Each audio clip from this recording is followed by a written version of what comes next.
everyone, this is Maryam from Crochet Treble, and today we want to see how to increase stitches. So I made 10 chains and did 3 rows, and in the 4th row I made 4 stitches. Now we want to increase in the 5th stitch. So I make a single crochet or a half double or double or whatever you want your pattern says.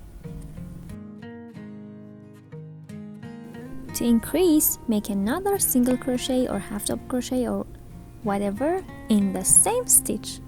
That's how you increase. And for the rest of the row, I crochet 1 stitch in each one.